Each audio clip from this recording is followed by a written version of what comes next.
A sharp howl echoed through the valley, cutting through the morning mist like a warning, while the swollen river churned violently, sending frothy waves crashing against the rocks. Somewhere in that furious torrent, a large dog struggled desperately, trapped between jagged logs and the rushing current. No one could have imagined that this single desperate cry would ignite a chain of events that would alter the fate of an entire Apache tribe and a lonely 8-year-old boy who had nowhere to call home. High above the river, on a rocky ridge, Cochise, a seasoned Apache warrior in the prime of his middle years, scanned the valley with keen eyes.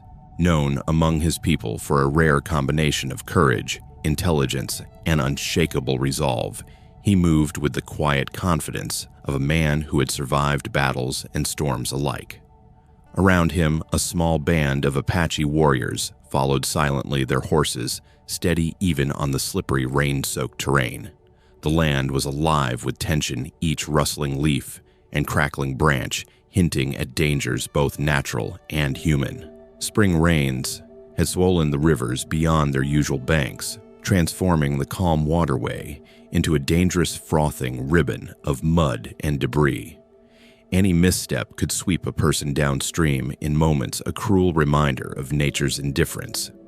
And yet, the river seemed to hold more than just water. It carried the promise of change, of encounters that neither Cochise nor his warriors could yet foresee. Near the riverbank, a small figure emerged, hunched against the cold and wet eyes wide with a mixture of fear and determination. This was Cain, an 8-year-old boy with sandy hair matted to his scalp clothes, torn and streaked with mud. He had known hunger, rejection, and the cruelty of townsfolk who would shove him away without a second thought. He had no family, no home, and no protection. But in this moment, he was focused on a single mission, rescuing the struggling dog that whimpered in the raging current. Cain's tiny hands trembled as he waded into the icy water, unaware that this act of courage would draw the attention of people far beyond the river's edge. Across the valley, the first signals of human conflict were already stirring. In the nearby frontier town, Sheriff Coleman and a cadre of wealthy, ambitious men were seeking any excuse to target the Apache, using fear and prejudice to cover up their own theft of cattle. Their eyes were fixed on power and profit, blind to innocence, yet fate had decided to bring their schemes crashing into the path of a boy who acted purely from compassion. In that instant, the stage was set: a small boy, a sacred animal, and a warrior who carried the weight of tradition and honor. The river roared its warning, and every step carried risk. But neither Cain nor Cochise could yet understand just how deeply this morning would bind them together, pulling them into a story of survival, justice, and courage that would stretch across the untamed American West. The question hung in the air, almost unspoken. Why would the river, a boy and a tribe's destiny, collide in such a sudden, perilous moment? And what dangers lay ahead, waiting to test the courage of the smallest hero? The river's roar swallowed the valley in a deafening rush, but Cain's determination cut through the chaos like a knife. Step by trembling step, he ventured into the icy, surging water, each rock beneath his small feet threatening to send him tumbling into the current. The dog's frantic whimpers echoed in his ears, tugging at a part of him that had long been starved for connection, for purpose, for hope. Every ounce of fear he felt was outweighed by the urgency to save the creature, whose dark eyes, though wide with panic, seemed to silently plead for life. Cain waded deeper, the water clawing at his legs, trying to sweep him downstream. Twice he nearly lost his balance, but a surge of instinct and courage pushed him onward. Around him, the river churned violently, carrying logs and debris in unpredictable patterns. Yet the boy moved with a single-minded focus. He reached the dog tangled among fallen branches and carefully worked to free it, mindful of its injured shoulder. The dog did not snap or struggle, but leaned into Cain's touch as if recognizing the boy's intention and surrendering to his care. By the time Cain dragged the dog to the riverbank, the creature's breathing began to steady in an almost magical fashion. Its gash, which had bled heavily moments before, now seemed less severe, a pink line beneath the thick fur that radiated warmth instead of pain. Cain stared in astonishment, questioning whether the change was real or some trick of the river's light. He knelt beside the dog and whispered, "Spirit. That's your name." The animal tilted its head ears, perking up as though understanding each word. Spirit curled beside him, exuding a calm reassurance that wrapped around Cain like a protective cloak against the cold and loneliness he had carried for so long. High above, on the rocky ridge, Cochise observed the scene with a growing sense of recognition. Spirit was no ordinary dog. The markings and comportment of the animal matched stories passed down through generations of the tribe. This was the sacred dog that had been lost, and its sudden appearance, accompanied by the boy who had dared to wade into the river, signaled something extraordinary. The elders had long spoken of a child who would act from pure courage, bridging worlds and forging connections where none had existed. Cochise's gaze softened, a mix of awe and hope flickering in his eyes as he considered the implications. Cain might be that child, a link between his people and the unpredictable forces of the frontier. As the adrenaline of the rescue faded, Cain felt something he had never known in his short, harsh life: safety, respect, and acceptance. No townsfolk's sneers, no kicks from shopkeepers, no whispered warnings about dirty boys reached him here. The river, once a place of solitude and survival, had become the scene of his first meaningful act of bravery. Spirit's presence, warm and loyal, transformed the moment from a simple rescue into an almost mystical encounter, hinting at destiny and unseen guidance. For the viewers following this tale, the tension was palpable. Every footstep Cain took against the rushing water, every desperate reach for Spirit drew the audience into his vulnerability and courage. They could feel the chill of the river, the weight of the boy's fear, and the pulse of hope that drove him onward. It was a moment that demanded empathy, that invited the audience to connect with the courage of a child who had never known kindness, yet chose to act for another living being. By the time the two reached dry land, the connection between boy and dog was unmistakable. Spirit followed Cain without hesitation, stepping lightly over the rock's eyes, constantly flicking toward him with trust and devotion. Cochise and the warriors began to descend from the ridge, understanding that the boy was more than an orphan in need. He was a participant in something far larger, a living signal of fate. The river had tested Cain's courage, the dog had responded with loyalty, and the Apache recognized in both the signs of an unfolding story that would demand bravery, wisdom, and unity in the days to come. As the sun rose higher, glinting off the river's churning surface, Cain realized, perhaps for the first time, that courage could be quiet, small, and unassuming, but its effects could ripple far beyond what anyone might expect. Spirit's presence, his own bravery, and the watchful eyes of Cochise set the stage for a story of destiny, honor, and the unbreakable bond that would soon intertwine the fates of a boy, a dog, and a proud Apache tribe. The morning air hung thick with tension as Cochise and his warriors guided Cain and Spirit to the safety of a hidden ridge overlooking the frontier town. From this vantage point, the town's looming threat became terrifyingly clear. Sheriff Coleman, a man whose badge concealed as much greed as authority, and Garrett, a wealthy rancher whose ambition was matched only by his ruthlessness, had been spreading rumors of Apache raids. Their lies were designed to inflame fear among the townspeople, to paint the Apache as thieves and savages, and to cover up their own theft of cattle. Cochise's eyes narrowed as he scanned the movement below. He had witnessed enough false accusations to recognize the dangerous pattern. The sheriff and Garrett were manipulating the community, stoking anger to justify violence against his people. He motioned subtly to his warriors, a signal as precise as any military command, and they readied themselves to protect both the boy and the sacred dog. Every muscle tensed, every eye alert, as if the landscape itself could betray them. Cain, perched beside Cochise, felt a rush of adrenaline he had never known. This was no ordinary adventure. He was a part of something much larger, and his mind raced to connect the fragments of evidence he had observed.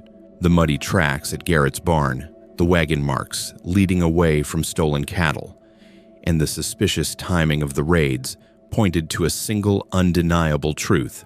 Garrett and Coleman were the true culprits, and the Apache were innocent. Kane's heart pounded as he realized the enormity of this knowledge. If used correctly, it could prevent bloodshed and protect his new allies. Below them, the tension in the town grew palpable.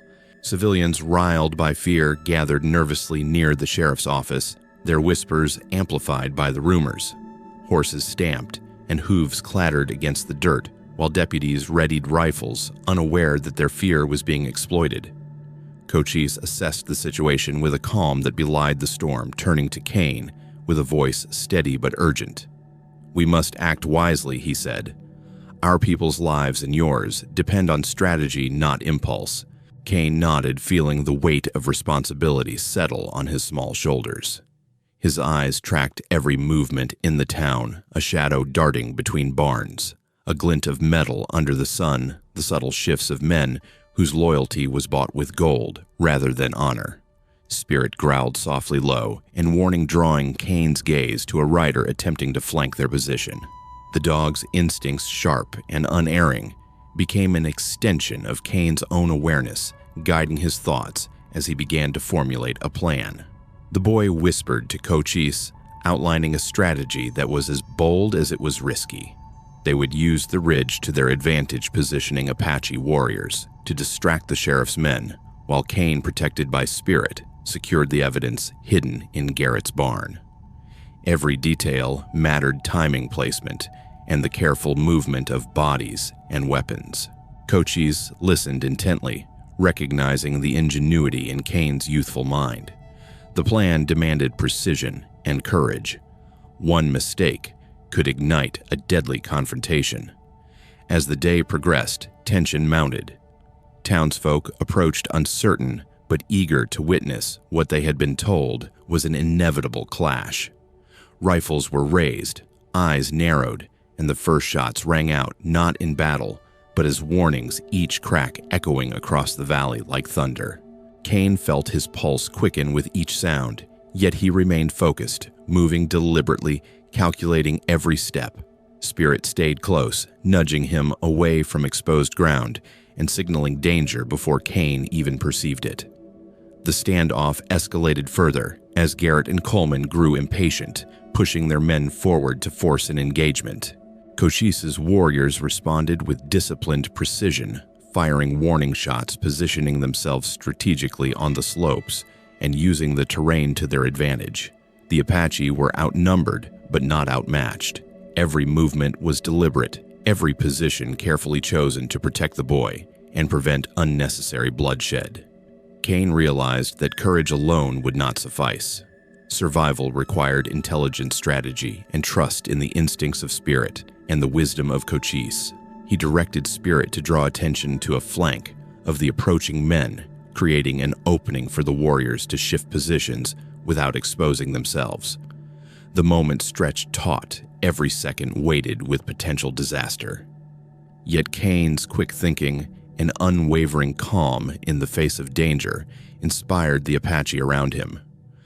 Cochise, noting the boy's composure, allowed a small, proud smile to cross his face. Even in the most perilous moments, bravery and cunning could turn the tide. By midday, the confrontation had reached a delicate balance. No one had yet fired a fatal shot, and the truth about Garrett and Coleman's deception remained hidden from the town. But Kane and Cochise knew the window of opportunity was closing. The stage was set for a confrontation that could resolve the town's tensions and expose the corrupt men or erupt into deadly violence. Every heartbeat carried weight, and every glance toward the valley reminded them that courage and wisdom must work together to survive the storm they had stepped into. Kane crouched behind a boulder, Spirit pressed close at his side ears, alert to every movement. The boy had spent the morning piecing together Garrett and Coleman's deception, and now, with Cochise's approval, it was time to act. The plan was simple in theory, but perilous in execution. Kane and Spirit would draw the attention of the corrupt men serving as bait, while Apache warriors, hidden along the slopes of the ridge, would create controlled chaos to redirect the threat and protect the evidence that proved the truth. The river valley, once a place of quiet and survival, had transformed into a tactical battlefield.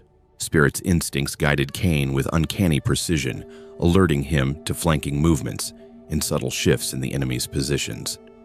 Every step Cain took was calculated, a delicate balance between visibility and safety, courage and cunning. He raised a hand to signal Cochise, who nodded silently, giving the signal for the warriors to begin their maneuver. From the ridge, Apache warriors surged forward, arrows and rifles strategically aimed, creating controlled chaos. The town's men reacted predictably. Surprise, confusion, and disarray spread through their ranks as they scrambled to respond to multiple threats at once. Cain felt his heart hammering in his chest, yet he remained focused, moving Spirit along the rocks to draw attention away from the main body of evidence hidden in Garrett's barn. Each daring movement pulled the enemy farther from the truth, giving Cochise and the warriors space to act without causing unnecessary harm. The conflict escalated with a tense rhythm, arrows flying, horses rearing, and men shouting orders in panic. Cain's small frame darted between cover Spirit, moving protectively alongside him, a blur of sand-colored fur and quick feet. From his vantage point, Cochise watched with pride and measured caution, ensuring that no Apache warrior took unnecessary risks. They were here to defend, not to slaughter. Every act of force was measured, deliberate, and bound by their code of honor. Then, like a glimmer of hope slicing through storm clouds, Deputy Hayes and federal officials arrived. Their presence shifted the balance immediately. The truth of Garrett and Coleman's crimes, the stolen cattle, falsified records, and attempts to provoke Apache retaliation was swiftly verified. Hayes's voice rang out over the valley, authoritative and unwavering, confirming the innocence of Cochise's people and the boy who had so courageously risked his life. Chaos continued for moments longer as scattered papers, the tangible proof of wrongdoing, fluttered across the battlefield. Cain seized one, then another, guiding Spirit to retrieve items where he could each recovered document, strengthening the case against the corrupt men. The combination of Cain's quick thinking, the Apache's strategic maneuvering, and the federal intervention transformed what could have been a massacre into a controlled resolution. The forces of justice began to prevail not through sheer violence, but through coordinated action, intelligence, and integrity. Even in the midst of the turmoil, Cochise ensured his warriors upheld their values. Civilians were protected, no more force than necessary was used, and respect for life remained paramount. Cain observed the discipline, the quiet honor of these men who could wield deadly skill, yet choose restraint. He realized that courage was not just about stepping into danger. It was about knowing how and when to act, and having the wisdom to act for the right reasons. By the time the dust settled, the valley was quiet once more, though scattered papers and overturned equipment marked the battlefield. Garrett and Coleman, exposed and defeated, were taken into custody, their lies unraveling in plain sight. Cain's Spirit at his side, and Cochise, watching over his people, understood the deeper truth of the day. One small act, driven by courage and honesty, had shifted the course of events, sparing lives and preserving honor. Cain's gaze swept over the river and valley, remembering how the morning had begun with fear, cold, and desperation. Now, after strategy, bravery, and collaboration, justice had been served. Spirit nudged his hand eyes bright, and knowing a silent affirmation that even the smallest acts, an 8-year-old boy stepping into a raging river, could have a ripple effect far beyond the moment. For Cain, Cochise, and the Apache, the victory was not measured in casualties or stolen goods, but in the preservation of life honor and the bonds of trust forged in the crucible of danger. As the sun began its slow descent behind the distant mesas, Cain felt a sense of belonging he had never known. The morning's chaos and danger were behind him, replaced by the calm of a valley bathed in golden light. The Apache, led by Cochise, had extended an invitation to Cain to stay to learn their language, their customs, and to become part of a community that valued courage, integrity, and honor above all else. Spirit, the loyal dog who had first drawn Cain into this story, remained steadfastly by his side, a living symbol of connection, friendship, and trust. Cochise placed a firm hand on Cain's shoulder, his gaze steady and thoughtful. This story, he said, is not about prophecy or destiny. It is about courage, the bravery to act rightly when the moment demands it. Cain understood immediately. He had not arrived here because of fate alone, but because he had chosen, in a single decisive moment, to act with compassion and bravery. That choice had set in motion events that would protect lives, preserve justice, and bridge the worlds of the Apache and the boy from the frontier town. The lessons of the day unfolded clearly in Cain's mind. A single act of kindness and courage, the rescue of Spirit, had triggered a chain of consequences that saved lives, revealed the truth, and forged new bonds. Cain realized that even the smallest gestures could have profound effects, changing not only his own fate, but the destiny of an entire community. Choosing to act rightly, even at personal risk, had proven more powerful than mere safety or self-interest. He also came to understand the true meaning of family and community. Before that morning, Cain had wandered the streets alone, rejected and invisible to those around him. Now, surrounded by the Apache, he recognized that family is not only about blood, but about loyalty, shared values, and the courage to protect one another. Community is built on respect, trust, and the willingness to act for the greater good. Lessons Cain would carry with him for the rest of his life. Respect for culture and tradition was another revelation. Cochise and his warriors had fought with honor and discipline, never taking life unnecessarily, always protecting the innocent. Cain saw that lasting strength is born not from domination but from integrity, collaboration, and reverence for life. These values, deeply embedded in Apache culture, had guided them through the day's chaos, ensuring that justice was achieved without unnecessary bloodshed. To the audience watching this story, Cain's journey offers a timeless message: courage and kindness, no matter how small, can ripple outward, influencing lives and communities in ways that may not be immediately visible. Acting with honor and compassion can shape destinies, strengthen bonds, and inspire others to follow the same path. Spirit, ever faithful, serves as a reminder that trust and loyalty are bridges that connect people, cultures, and generations. As the tale drew to a close, Cain turned to the viewers, silently inviting them to reflect on the choices in their own lives. If this story has inspired you, follow this channel, share it with others, and leave your thoughts in the comments below. Explore more frontier tale stories, rich in courage, human dignity, and moral strength, adventures that honor the spirit of the American West and the values that endure across generations. And so, Cain, Cochise, Spirit, and the Apache moved forward together into the twilight of a valley transformed by courage and integrity. A boy once alone now had a home, and a community once threatened now stood strong. Their story is a testament to the enduring power of bravery, honesty, and compassion, reminding all of us that even the smallest act done with courage and heart can leave a lasting mark on the world.